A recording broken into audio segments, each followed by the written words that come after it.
Caixas e mais caixas, todas com um pouco da história de milhares de militantes que resistiram ao regime militar.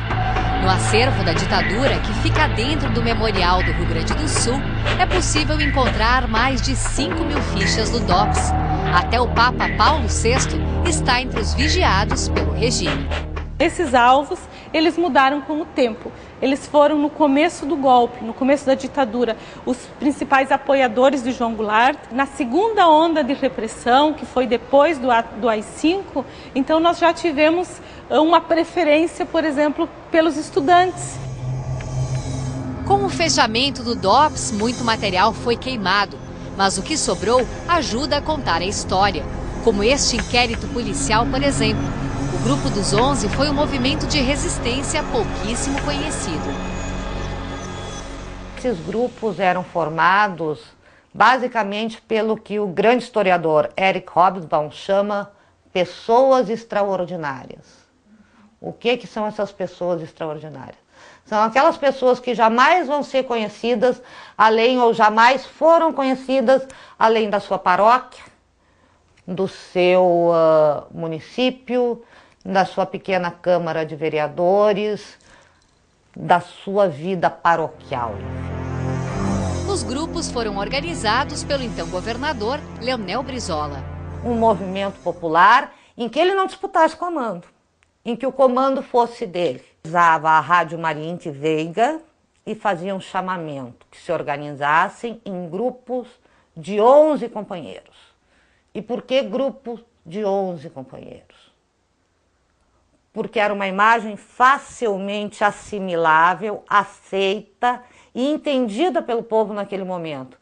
Porque era o número de um time de futebol. Mas o objetivo de sair pelo interior do Rio Grande do Sul e evitar que o golpe se tornasse realidade terminou em uma grande repressão. Os gaúchos a pé, nesses primeiros momentos do golpe de 64, foram extrema e duramente reprimidos. Para esses homens e mulheres, anoiteceu ligeiro e a noite foi muito feia. Outro movimento político formado para oferecer resistência foi a Guerrilha de Três Passos. Foi a primeira reação armada contra a ditadura. Registrado e divulgado pela imprensa da época, a intenção do grupo de 23 homens era evitar que os militares completassem um ano no poder. O mais surpreendente foi a liderança desse movimento, um coronel integrante do Exército. E o coronel Jefferson dizia, olha, eu não vou permitir que chegamos a um ano de ditadura sem a menor resistência. Nós temos que fazer antes que cumpra-se um ano. Nós tivemos guerrilhas no interior, na capital, a ação de muitos grupos. O Rio Grande do Sul foi um centro de repressão política muito importante nesse período. Sequestros de figuras estrangeiras importantes eram arquitetados frequentemente. A ideia era trocar por presos políticos.